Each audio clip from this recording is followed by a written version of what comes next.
De la tarde, 25 minutos, y les comentábamos que hubo inconvenientes dentro y fuera de la legislatura de Santa Fe. ¿Qué ha pasado allí? ¿Qué está pasando a esta hora? Se lo preguntamos al periodista Daniel Legnini, periodista de Santa Fe, a quien ya tenemos el gusto de saludar. Daniel, buenas tardes, ¿cómo te va? ¿Cómo estás?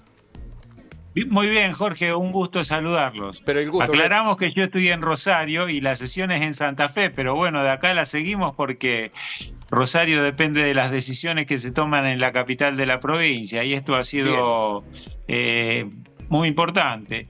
bien, perfecto. Obviamente, creo que ya la sesión está clausurándose, habían quedado en votar por particular, artículo por artículo, pero estos incidentes que ustedes están pasando las imágenes ocurrieron cerca del mediodía, previo a la votación general, ¿no?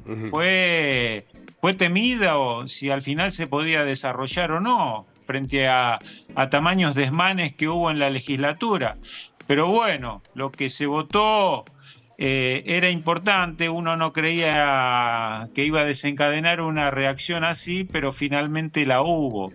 Y bueno, impacta mucho en los empleados públicos provinciales y también se sumaron las agrupaciones de izquierda, las del 2,5, que siempre ocurre, como Bien. ocurre en Buenos Aires, en Capital, frente al Congreso y también acá. Daniel, contanos, ¿qué fue lo que se votó? ¿Y qué es lo que Bueno. hizo que estos sectores gremiales o estos manifestantes hoy salieran a la calle? Porque después vamos a hablar de lo que pasó fuera, pero también de lo que pasó dentro de la legislatura. Pero concretamente, lo que la legislatura aprobó, ¿qué sería? No, es la votación más trascendente para mí de los últimos 5 años en Santa Fe. Es lo que Córdoba aprobó sin un régimen tan catastrófico para las finanzas públicas en plena pandemia, cuando Schiaretti y Giordano mandaron el proyecto de reforma previsional a la legislatura cordobesa. Ustedes ahí lo resolvieron en una sesión prácticamente cerrada, en ese momento era plena pandemia, yo creo que Claro. Schiaretti encontró el momento adecuado también ahí, pero por ejemplo, cuando Córdoba hace su reforma previsional, a lo mejor el déficit de la caja previsional de Córdoba, no sé si llegaba a los 100 millones de dólares. Acá, este ha sido un cáncer para las finanzas de la provincia de Santa Fe. Desde los 90, cuando Santa Fe no transfiere la caja a la nación, como tampoco lo hizo Córdoba en aquel momento cuando lo proponía Cavallo durante la presidencia de Menem, pero en los 90 el déficit arrancó cerca de 100, 130, en el 99 150 millones de dólares.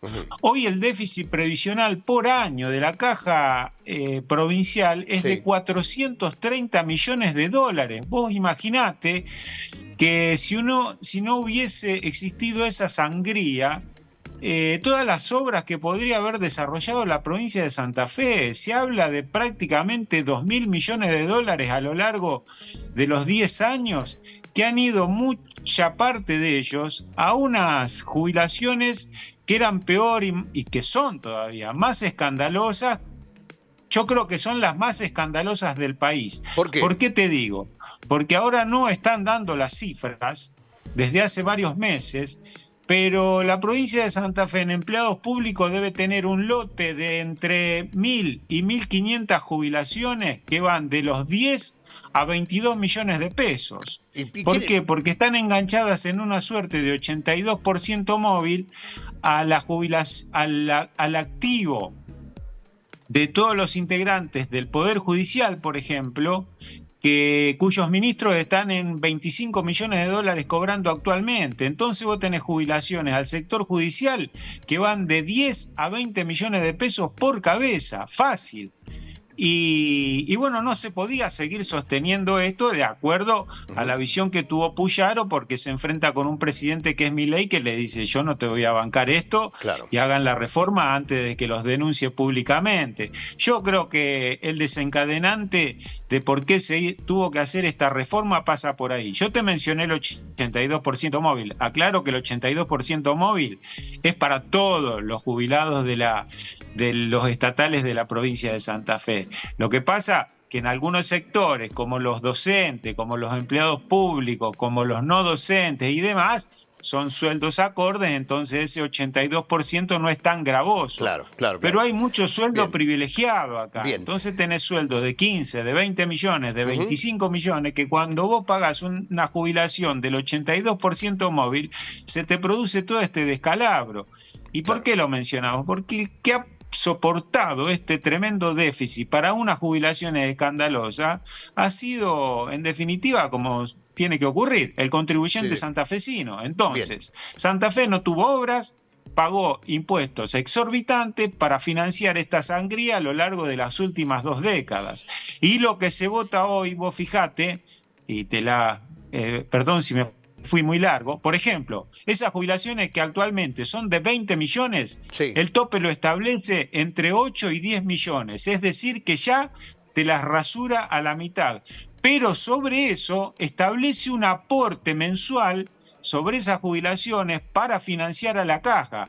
Es decir, que quien no se jubiló ahora y sí lo hizo 6 meses atrás, el que lo hizo 6 meses atrás y corresponde al Poder Judicial y fue camarista, juez o ministro de la Corte Suprema, no sufre la poda porque ya tiene los derechos adquiridos y cobrará esos 18 o 20 millones. Pero el que no se jubiló y entra en el régimen después de la reforma de hoy, cuando estampe la firma el gobernador, esa jubilación la va a tener prácticamente cercenada a la mitad. Así que figurate la importancia que reunía lo que se votó verdaderamente hoy, ¿no? Bien, perfecto. Bueno, Daniel, ya para cerrar, a ver, contanos brevemente si sabés qué pasó dentro de la legislatura, porque hubo incidentes afuera, pero también dentro. Incluso allí con la propia Amalia Granata. Claro. Lo que pasa que una vez que estaban afuera, hubo una moción dentro de la legislatura de un diputado socialista para que se retire el cordón policial que estaba establecido afuera porque quedaba muy desagradable, no correspondía a una suerte de convivencia y no había peligro de tal desmán. Cuando sacaron el cordón ese a instancia de alguien que lo propuso dentro de la sesión, los ánimos no se aplacaron, se enardecieron y aprovecharon ya que no estaba ese cordón y a medida que se acercaba la votación quisieron entrar a la legislatura. Y vos sabés que hay siempre revoltosos que quieren aprovechar esto, porque ahí no estaban al frente los jerárquicos del Poder Judicial que a lo mejor se les escena la jubilación. Había otros sectores también. Entonces, ya cuando ingresaron, peligró la sesión. Entonces, por eso se votó de apuradas y, bueno, se contabilizaron los votos y ganó la propuesta del gobernador con sus legisladores cerca de 22-9. ¿Qué pasó con Amalia Granata? Le contabilizaron los votos a su bloque como que fueran abstenciones y ellos dicen que votaron por la negativa. Entonces, quieren ir a la justicia para que quede asentado que votaron negativamente. Ahora bien, esos 9 yo creo que no torcían la votación, porque terminó 22-10 más los 9 de ella, a lo mejor eran 22-19 el resultado final. Pero bueno, no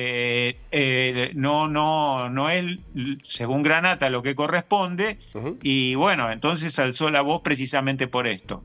Pero hubo mayor temor, porque no se sabía quién podía frenar esta ola que ya había ingresado al hall central de la legislatura. Los momentos fueron muy tensos y yo creo que hubo muchos legisladores que se arrepintieron de haber votado esa moción de que se saque el cordón policial frente a la puerta de la legislatura. Vos fijate lo que están mostrando ustedes. Esto no es un síntoma, una buena postal de la democracia. Pero bueno, el gobernador temía esto. El jueves lo había votado el Senado por amplia mayoría.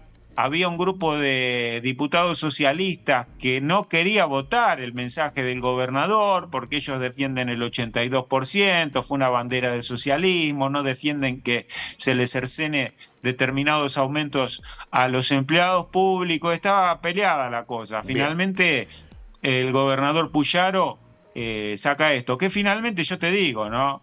Lo puede hacer por el capital político que sumó a lo largo de estos 6 meses parando los crímenes fundamentalmente en la ciudad de Rosario y en la provincia de Santa Fe. Y porque ha trabajado mucho. Si no, sin poder político, esta reforma no la saca, Jorge. Se quedaba a mitad de camino como no la pudo sacar ninguno de los gobernadores anteriores. Perfecto. Daniel, te voy a pedir que tan solo 30 segundos me digas esto.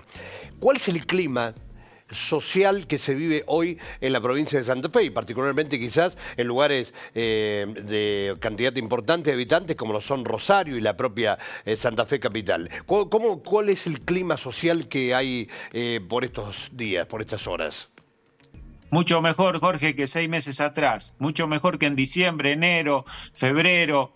El otro día divulgaron 1 mes sin homicidio. ¿Vos sabés lo que es eso en Rosario? Bien. O sea, Rosario tuvo perdón, estamos hablando, Daniel, me estás hablando del punto de vista de la seguridad. Sí, pero acá es todo.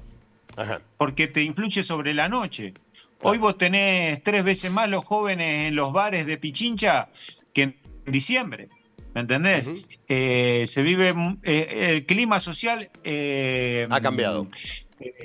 Ha cambiado, te lo digo absolutamente bien. convencido, porque recorro la noche, recorro la calle y estoy en Rosario, que ha sido la ciudad más castigada. Bien. Y después, yo creo que ha sumado mucho capital político el gobernador, la gente lo ve muy trabajador, pero le ha sacado el temor de no salir. Vos fijate, no sé si recordás la imagen del homicidio del playero en la estación de servicio de Rosario. Sí. Eso fue tremendo. Nos metió adentro de la casa por 10 días a cada uno de nosotros, sin salir al parque, por la duda si se cruzaba algún gatillero de los narcos que mataban al azar, al voleo, para tirar crímenes en las calles. Bien. Yo te digo que el clima hoy es distinto. Señor, gracias, muy amable por todo esto que nos ha comentado. Daniel, ha sido un gusto realmente. No, el gusto es mío, le pido 1000 perdones si la hago muy larga cada vez que lo llamo, no. pero me siento cómodo hablando con ustedes. Es un placer realmente escucharte, un abrazo Daniel. grande. Un abrazo grande, hasta cualquier momento. Un abrazo.